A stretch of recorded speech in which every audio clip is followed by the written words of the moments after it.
Hi everyone, welcome to Soap Scoop. It's an absolute joy to have Tak and Matty, who's better known as David and Aaron from Neighbours. Hello. G'day. Well, it's so lovely to talk one podcast to another. From our podcast to yours, Bin Night, please tell us all about your brand new podcast.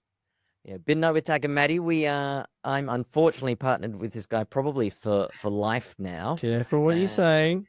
And he's been begging me to do something with him for so long. So I finally gave in and said, look, let's just do a podcast. So then I don't even have to be in the same room as him. That's kind of the deal. You just always have to have the last word, don't you? I had the last word on set. Now it's your turn. Yeah, because I died. No, look, Midnight is our little podcast that we've made. We became really great friends on set, and we've wanted to work with each other into the future. And this became a small way that we could tell our wives that we were working when actually we were just catching up with each other and one of our close friends who happens to be an actor who happens either to be on Neighbours or to be famous for some other reason. And so we could do that once a week for an hour or two. So that's ultimately what it boils down to. But it's also something that, especially with Neighbours, having been rested again, it is leaving behind quite a big hole, and we're trying to fill that hole with a little bit of joy and hope as best we can as well. Because, I think this show did provide a lot for people. Maddie and I have both received messages stating as such. So yeah, hopefully we can carry the banner on and people will come along with us. We'll keep that fire burning. Yeah, absolutely. And now, obviously, in part, the podcast has started because you miss each other so much. You need a catch up. Where did the title come from? Yeah, okay, all right. Well, we went through a bunch of different titles, and look, it was a combination of, hey, how can we, because we're not an official podcast from Fremantle, who owns Neighbours, so how can we make a title where we don't get sued by our production company that also encapsulates what we sort of where we've come from and who we're going to be talking to and all of that. And on Ramsay Street, there's this little device which is often used to get characters to talk to each other when they have no reason to talk to each other at all. And it's one, you either just walk into their house because their door's open and you bring their mail in, or two, you happen to be on Ramsay Street on the cul-de-sac the same time someone else is bringing their bin out. And that seemed to happen so often that we thought, well, that's it. That's the one thing that brings us all together and starts conversation. And this podcast is about conversation with initially all of our friends from Ramsay Street and beyond. So we thought that was a good title. And look, Tak talks trash all the time. It fits in that way. You could look really deep into this. We could even make some new reasons for it to be called Bin Not Up right now. When we're speaking now, Neighbours, the end of Neighbours is kind of still very raw for a lot of people, and I wondered how you guys watched the final. Did you watch it with fellow cast? What was that like? I was at a pub with a bunch of the crew and a few of the cast. A lot of the cast have moved away from Melbourne, so that makes it difficult. Not only for catch-ups, but also for, getting someone to read for me for auditions and stuff. But no, it was really nice. There's a bunch of crew there. There's enough of the cast to make us feel seen there. We're watching it on a big projector, which was nice. Had some pub food and a drink. And it's always good to share in those moments together as a community.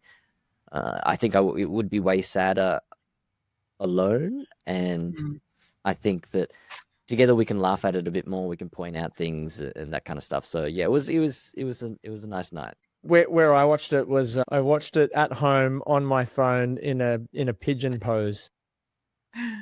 We've got 3 kids that all have different sleep schedules, so they're always awake. And we actually live where I moved about. What is it? You think, Tak, maybe 2,500 kilometers away from you now?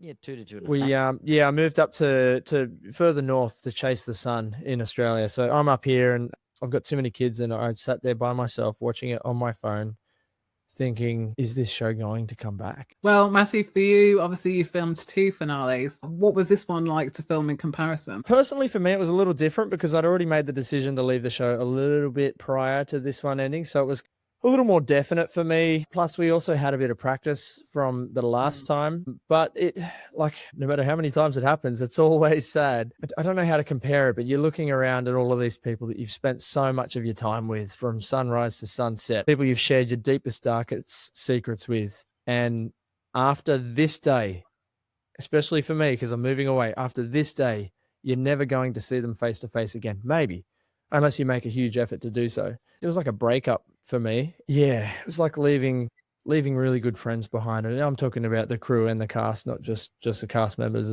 It's yeah, we've got such a good bond and camaraderie, and I think it's going to be extremely difficult to replicate something like that again if it does go to pick up again. I've never experienced anything like it in my life. Yeah, and Tak, did you kind of hope that David might appear as a ghostly figure at some point? Like, I wouldn't have minded had David come back just to haunt Aaron a little bit, especially when he was having some kind of three-way thing going on. That's just a personal thing. I would like to point out, I feel like I'm seeing smoke in Maddie's screen. That's because I'm assuming he's got mosquito coils around him. Because he's in a room that doesn't have a wall. I live in a rainforest.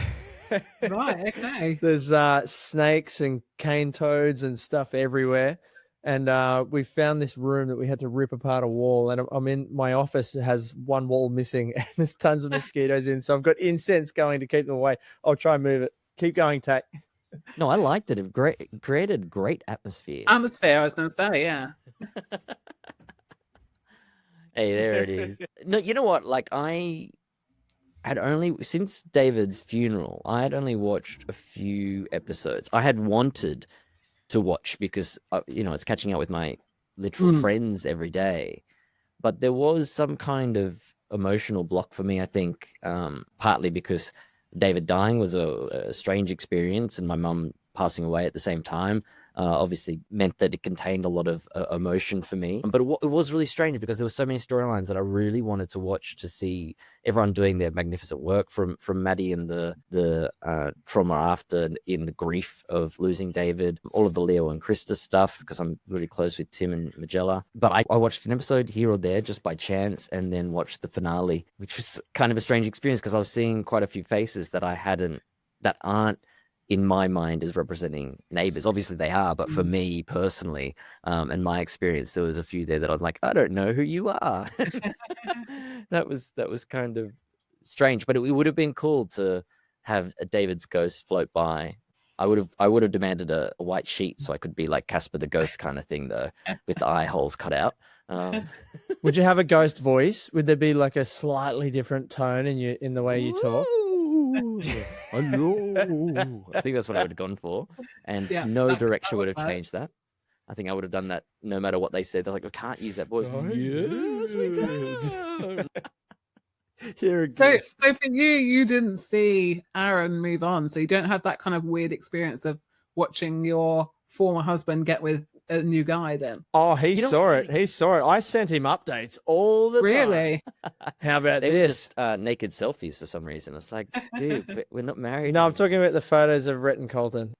There was a strange jealousy of, it wasn't with Rhett and Colton, but more so when the Matt Backer, what was his character name, Maddie? Logan, yeah. So with that stuff, I did get a weird jealousy tick. It's really hard to explain because it's such a unique experience, right? Of having your fake husband move on after your fake persona or fictional persona has died, and you're watching them move on, and there's this weird part of you because those characters, playing them for 8 years or whatever, they live inside you. They are a part of you. You've lived so much of their life that it's hard not to have that weird kind of jealous feeling come through. It was bizarre because I was like, what is happening to me right now? Why do I feel this? What's going on here? Why are you with that guy? That's terrible. Too soon. How is he better than me? Is he taller than me? Is he? And I'll tell you what made it even more weird. Matthew Backer, who played Logan, and Takaya are both on a Australian play school. They're both hosts they work at the same place. So Takaya, you're forever comparing yourself to him. Is that what it is? I was on Play School and Neighbours first, so I think he's the one comparing to. He's chasing me, Maddie. Well, when David died, I think there was a massive reaction online, and it was really one of those episodes that was monumental. And I kind of felt a lot of people, although it was really heartbreaking, felt like, wow, Neighbours has really kind of hit its stride now in this new era. We didn't get a chance, obviously, to talk to you about it at the time because a lot surrounding David's death was quite secret, and obviously that must have been quite an odd experience to die on screen, but at the same time, nice to have that amazing kind of audience feedback as well. It wasn't just the audience feedback, it was the actors around me too. The nicest thing for me, outside of my mum passing away and the love that I felt from everyone in that final week of filming for me, was just prior to that, and including that week, but at least I could process it the week before and the couple of weeks leading up to it, was just how much people were pouring themselves into the storyline and really getting behind it. And I probably have a bit of a confirmation bias compared to other storylines that have come, but I hadn't really felt that level of intensity from the cast on other storylines. And, you know, it was such a big storyline and important to me that it seems obvious, but I think the audience reaction is telling of that as well, because I think the audience felt it. They felt the real level of things that the actors were bringing to that storyline to make it so real and honest and raw. And therefore, the impact of David's death was so strong and palpable. I mean, Maddie's performance in all the grieving stuff was extraordinary and had huge response. Had a huge response. It's kind of easier being the one that dies because everyone else has got to do the work to give weight to the death. I just have to be dead. And of course, I've created the character up until that point that people will care about when they die. But yeah, it was the audience response was amazing, and you really can't ask for anything better. And I was so honored to play David and to have the storylines that I did have to tell on the show. I thought that his arc was one on the show that was well protected. It meant that, and it was all a collaboration between myself and the production to maintain the truth and honesty of who and what David was, so that his reactions to any of the outrageous things that sometimes happen on the show felt genuine and felt like they were coming from a real place for him. Because often, in this kind of show, the storylines are so big and they're written as a story and then characters are placed within them. Sometimes your character's placed in a position in that story which doesn't make sense to them, but you aren't the main character of that storyline. You're just serving the storyline. So it can be really hard work to try to navigate giving your character the reasoning and the truth to come into that storyline in the way they do. So there was a lot of trying to juggle that kind of stuff. And I was lucky that they collaborated with me. And when I said, I don't know, can we do it this way? We were able to make it work and keep the storylines functioning the way they do, but try to bring some honesty to the character. Yeah, I was really lucky that David wasn't really betrayed in any major way throughout that, which means the audience is then connected to him in a way where they trust him because they know what they're going to get. And had Neighbours not been cancelled, was David always meant to die, or was that something kind of brought into the Amazon era where you went into that knowing that David would die? So I had told the producers for that last year of the second ending, but the one that's not this one, just to confuse everyone at home, that would be my last contract, because I had felt that I'd taken the character and had been able to tell all the stories that character needed to tell. I went to the writers and said, look, Maddie and I and the show have created David and Aaron, got #Darren to such a place that we have the capacity now to really tell stories and have important images and stuff on screen. And I said, what else is left that you want to tell? Because we had a baby through surrogacy, etc. We've done the foster care side of things. Obviously, the marriage and just David and Aaron getting together, David coming out.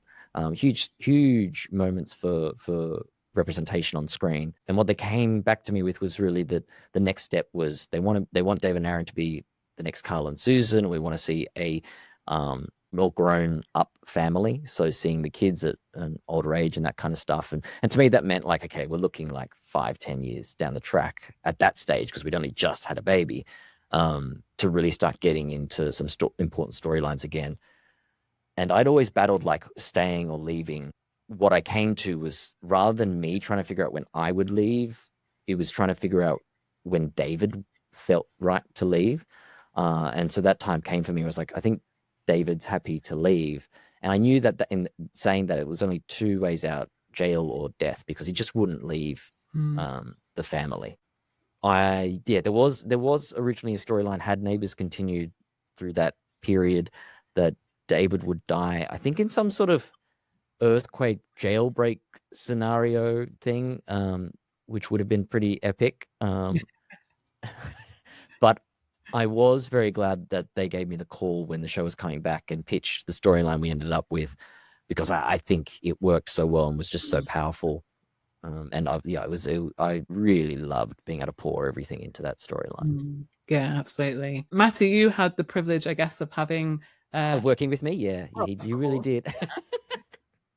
Matty, you got kind of your own exit as such from the show, having like Aaron celebrated, and I know a lot of fans particularly love the kind of goodbye between Aaron and Paul, and their relationship was so special. Was it nice for you to kind of get to say goodbye properly yourself? Yeah, it definitely was. Like, if you look at let's get this right. The second time Neighbours was rested, when Tak and I sort of went together, it was kind of like a celebration of the show in its entirety for the entire time that it had ever existed, and that meant bringing back a lot of the classic characters and opening up new storylines and everything. And also the other thing was the time when the writers found out, or the production found out, that the show was going to be wrapped up. They were halfway through storylines. So all of a sudden this is in my mind, there were a lot of storylines that never really got wrapped up properly. And instead we injected all of these old characters, and then the show became sort of more about everything that's ever happened in the street. So personally, for our characters, I felt like we never really wrapped it up properly. Whereas this time, you're right, it was really good, because it was a bit more of a bit more closure for the character.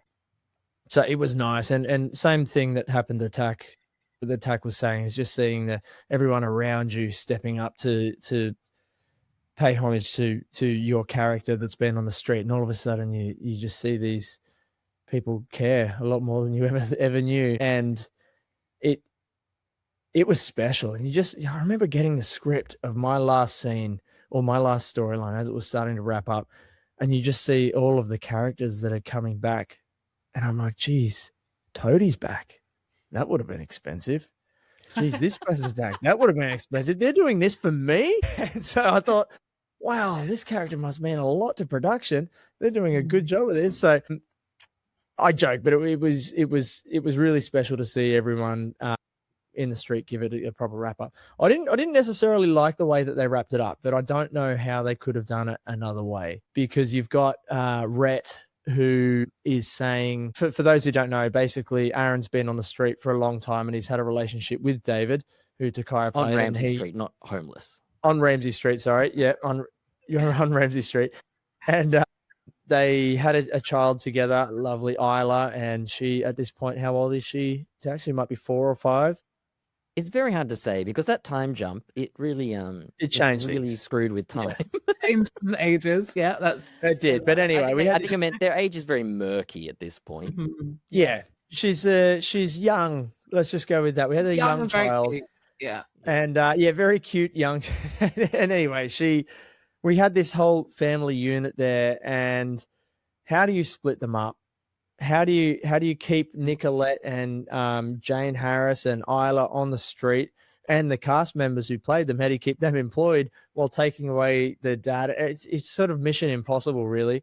And what it ended up being was Rhett comes along and says, hey, I've just reconnected with my daughter, and her biological mother is moving to another state. I cannot have her away from me. I have to be near my daughter. Why don't you come with me? And I'm like, wait, so you expect me to be away from my daughter so you can be with your daughter? How does that work? Oh, we'll do fly in, fly out. It just sort of, it didn't. And as a new parent myself, like I don't think that would ever happen. I would sacrifice a relationship for my kids any day. But look, name another way that you could do it. Yeah, we don't want another death. I cannot. Yeah, or a bunch of people losing their killed jobs. both of us. I think. I think That there would would have have been a been riot. a real step too far. Well, on your podcast, you're getting obviously former castmates to come and chat about their time on Neighbours, but also you have a feature where they bin off a storyline that perhaps they didn't like or didn't enjoy. So now is your chance to offload and chuck into the trash a storyline that you did not enjoy or thought was trash. For me, I it's love hearing every- Tax talk about storylines, so I can't wait to see which one he chooses.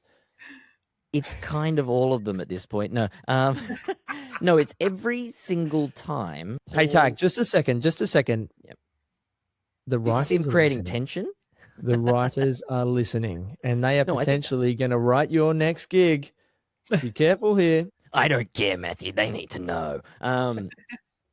No, but it was a trope of the show, so it's no offense to the writers, because it's just how the show worked, in particular Paul, the character. Every single time Paul says, "Oh, I'm sorry, but I was doing it for the family," and everyone just forgives him for awful things. Can I just say, it's Paul Robinson. Everyone loves him at home and on Ramsay Street. He's You're gonna killed forgive people. him. He's You're gonna- killed people. you're gonna He's break ripped him people off. off, He's had so- people bashed and all sorts of things. But he did it for family, so it's okay apparently. And we're like, "Oh, Works for Fast and Furious. you've done nothing, literally nothing, to get my my love back. But here you go, every time. You know, I think we're in some sort of what's that? Stockholm syndrome. Yeah. We've been abused so much. Now we're in love with the guy. It's crazy. That's what I'd been. I'd been his ability to just get everyone's love for doing awful stuff. Storylines are going in the bin. Look, I've got one that I have repeated before. I think I've said it on the podcast, either in an episode. I can't remember. Has it been aired yet? I'm not sure, but there's a episode for me where Xanthi Canning, played by Lily Vandermeer, Yeah, this is good. is going through a bit of a crisis, an identity crisis. She's trying to find confidence in herself, and she thinks that the way she looks is going to fix that. So she decides to get implants. I think she was going to get breast implants, and she was very young, and she found the money for it, and she was about to do it. And I can't even remember which other characters were involved, but for whatever reason, Aaron steps up. We have a chat down by the lake at Lassiter's, and Aaron says, "Xanthi, I know what you're feeling, because I've been through the same thing. When I was with an all-male dance troupe, all the other men had big muscles, and I just didn't have the pectorials that everyone else had, and so I went and got pec implants. And you know what? It didn't change the way I felt about myself, and I realized that it was just me accepting who I was that was the real difference that needed to be made, so I had them removed." And I was like, I read this like 10 days before we went to film it, and I'm like, what is going on? How am I meant to do this? Like, I could have been playing this the whole time, but I hadn't. No scars there to show it. No. What I love about that is that Matt had told me previously that he could just never increase his pec size, no matter how many push-ups and stuff he did. He just never had the muscle growth there. So I feel like the writers had been watching the screen and gone, he really doesn't have It was a pecs, does he?" personal attack. I haven't got big pecs at all. Personal attack. And I'm just like, oh my God, even they know I don't. Wow. So that's, for me, that's definitely got to go in the bin. Mainly because, look, it could have been real funny, but it was meant to be sincere, and I didn't get a heads up. Give me a heads up, guys. We can do this. Just give me a heads up. I mean, the good thing is, when I think back about Aaron and David, that is not the storyline that I think of. So that's a good thing. Well, glad. wonder why. We're happy that you don't think of that. Now, a twist on that question. If you could bin part of Aaron or David's personality, what would it be? Yeah, sure. Look, I think, Aaron and myself, we do have a lot of similar traits. That's why I got the job, and that's why I portrayed him the way that I do. But Is that why he started as a stripper? Is that where that comes from? I don't think it was. I think it was an exotic you'd think dancer, that would not be a it. stripper. Well, exotic dancers, basically the same thing. Like potato, Yeah. potato at this point. Once we went from a G rating in Australia to PG, we started saying stripper. Prior to that, Right. there were strict rules on what we called it. Legitimately, look, I think Aaron, he's like a golden retriever puppy. He's always happy and bounding about and smashing things down as he goes around. But I think I guess his biggest pro as well as his biggest flaw would be giving people the benefit of the doubt without any basis at all. He'd meet someone on the street, always give them the benefit of the doubt, and he would always be proven wrong. And you'd know the storyline, you know what's going to happen, you know that your character, what he's saying is wrong. So you got to convince yourself that this person is a good person, even though you know that they're doing all of this evil stuff. So maybe that I don't know, but maybe that's what made him Aaron Brennan. A little bit dumb, a little bit naive. Yeah. What about Aaron though? I was just, exactly. For me, it's hard because David's weaknesses were sometimes his greatest strengths. His stubbornness to maintain the morality of the situation and really, really try to always do the right thing made things much harder for him. But if you lose that, you lose so much of who he is. I think what I'd been about him probably would be just being able to let loose a little bit more. Although when he did, have a tipple and become Elton John and those sorts of things, he did really have some fun though. So I feel like he did at times. It's hard to say, but I think, just letting him loosen up a little bit about things probably would have been the thing, the direction I'd go, as opposed to, I guess I'm being part of his uptightedness. Sage advice for yourself, Takaya Honda. I have no idea what you're talking about, Maddie. So tell us about some of the guests you've got coming up on Bin Night. I know you've got some brilliant ones. We do. We've, as you know, we've got an absolute plethora of options. Neighbours has Tak, you've done a bit of research. How many cast members has Neighbours had in its entirety? Oh, not its entirety, but in terms of the time that we were on, I made a list of all of the names that people who we interacted with and we think that would come on, because hopefully they still like us enough. And that list was like 180 people. Wow. So you do, if I was to say that number without having looked at it, I would have gone, there's no way I worked with 180 different people. But there's that many guest roles and things that come through.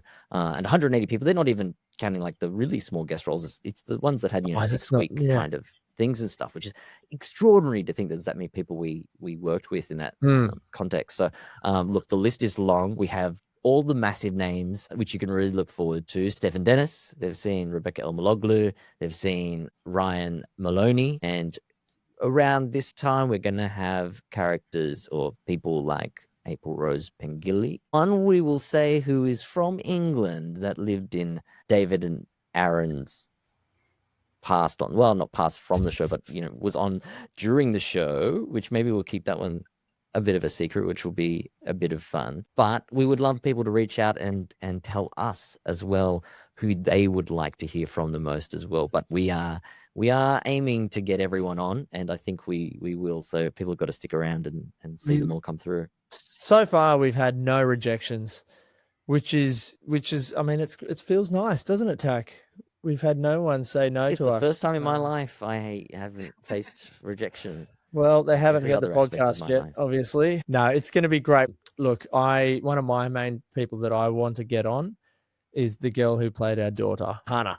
So we're going to get her on, who played Isla, and hopefully which we're hoping to be like a yearly thing where we basically watch her grow up by the pod once a year, just getting a check-in, seeing what she wants to do in life and how that evolves and changes, because she is an amazing personality, and that really came through on screen. I think a lot of people fell in love with her, and that was her. She has more confidence in her pinky toe than I've had if I accumulated my entire life worth of confidence. And she's amazing to watch. She's so good. She sent us both a cute little video the other day going, "Daddy Aaron, Daddy David, can I be on the podcast?" Oh, Melts your heart. how can you say no to that? And at that age too, it's like every time we have her on set, she's going through a new stage of development where she's learning something new, or she's got a new understanding of the set. At one stage, she didn't know that we were filming anything. She was just there and being told what to do. Then she realized there's cameras there, and then she realized the microphones are there. She used to jump up and try and grab them, and I think they were teddy bears because get the fluffy thing over them. And slowly but surely, she learned that, hey, we're all being pretend here, and we're performing. And she started putting on these adorable little performances, and then she upstaged every single person. The director would just call cut, even if you haven't finished your line, because she was done and everyone was happy with it. So yeah. She's a star to be, and yeah, I can't wait to have her on. She'll be great. Yeah, brilliant. And is there anything you've learned from interviewing your castmates that you didn't know beforehand? Good question. Yeah, I learned a bit about Fletch as well. So by the time you're listening, you would have known that Fletch was on their Christmas episode, and I learned a bit about his career and where he started, and his relationship with Jen and everything, and Stefan Dennis, like his music career and how that started, and how, look, I'm claiming it, Stefan Dennis made Kylie Minogue famous. He made Kylie Minogue famous in this little group, this band that they formed. Nothing was recorded apparently, but look, that was where she was found. So if I was him, that's where she was discovered. Was in the band that Stefan Dennis was in with her. Yeah, some just like stories from these greats who've walked our screens for so many years, and we've been in front of them, seeing them all day, every day, and we still don't know this stuff because their lives are so rich. But with this platform, now we can ask them questions that you wouldn't ask a friend because you're in an interview situation. And it's not bizarre to go up and say, like, what made you famous? But if you said that to your friend, it's a bit of an insult, right? You're doing an interview. Why are you famous? Why are you famous? I don't get it. The question itself isn't weird. It's how many Maddie asks it each time, really. Yeah, that's why I live 2,000 kilometers away, so they can't swing back. For me, I think the Ryan Moloney episode's really interesting. I think it's quite unexpected what you get from Ryan as the real human being versus Toadie, the character. He's incredibly smart and intuitive and is a deep thinker, which was, I think, exemplified in his Toad on the Road tour, which a lot of people would have seen. And those people who've seen it, that's it. Nobody else gets to see it. Like that was a very specific moment thing for him. And Matt and I were very fortunate. Ryan sent us, a video of it from an iPhone up the back of the theater kind of thing. And it's extraordinary what he did in terms of translating and communicating what an actor can go through. So that episode, if people hadn't watched it by this time, is really worth a listen, because he's such an interesting person who does such interesting things, and his motivation's always so interesting. So that was a really great chat. Yeah, he's like one of those rare combinations of someone who's not just a creative, but he's also extremely organized and extremely motivated, and he's got this engineer's mind as well as this creative mind as well as this industrious mind, and he gets things done too. He actually he goes and does it. Yeah. Like he's a commercial pilot. If you haven't listened to it, go and listen to it, because he's so interesting. He was a commercial beekeeper. He's good. He can fly 15 people in the air, I think it was. Legally, he's a commercial pilot's license. Yeah, he's got a civil engineering degree of some sort. There's no way that man is going to stop anytime soon. Yeah. Well, honestly, with the end of Neighbours, we are all going to be flocking to your podcast to kind of catch up with what feels like our friends, basically. Do you have like a message for Neighbours fans who obviously are still in mourning but love the show so much and love you guys and miss you desperately? Well, firstly, thank you for loving the show so much. I'm sorry that it's in the position it is now, and that you're having to grieve the loss of, as you said, people who feel like friends that you've been able to catch up with every weeknight for so many years. For some people, nearly their entire memory, they can't imagine a day when they didn't watch Neighbours. So thank you for being a fan. We really genuinely hope that this podcast can serve to fill the hole left by Neighbours, and that you can find the community as well. That's one of the things we really want to push with the podcast, is to create a community around it where the fans can interact and help lift each other up, so they're not needing to depend on the fictional characters in the show, but the real people around them who shared the love for Neighbours, and hopefully for Midnight with Tak and Maddie. My life changed because of this show, and the show only existed because of everyone who watches it and everyone who loves it. And over the years, we do get a little bit of interaction through social media and in the streets, and it's every time, no matter how many times it happens, it's overwhelming to see how many people adore this show. Look, I sometimes imagine a stadium, and I imagine everyone who watches this show in that stadium at once, so that we could all be there in the same space. And I just think how special that would be. Every time I go to, that's the crazy thing. They wouldn't fit at all. Like I think about that every single time I go to a sporting match. For some reason, I'm like, wow, the Neighbours audience would fill, like, our biggest stadium might be 86,000 people, I think it is. The Neighbours audience, like 10 of those or more, like 20 of those. It's insane, and it doesn't make sense as to why it has to come to an end. But this is show business. But just thank you so much, and thank you for the ones who've stayed around and are hanging out to see where our careers go, because I feel like we're doing it with them as well, especially through this podcast. So if you want to find a way to keep that flame going, then this podcast is it. And hopefully we can get some gossip out of these cast members that doesn't get them cancelled, but really close. Yeah. Well, we can't. No, we're not that type of podcast. We can't wait for the gossip, and the love for Neighbours is ongoing, and I think will be forever. I think it was still topping the Amazon charts the other day after the finale, so their love is out there, and I'm sure it will be with you on Bin Night as well. And thank you so much for joining us on Soap Scoop. We will be watching your podcast with glee every week to see all you guys catch up with your old friends and neighbours. It was lovely to chat to you today. Thanks so much, Chloe. Thanks, Chloe. You're the best.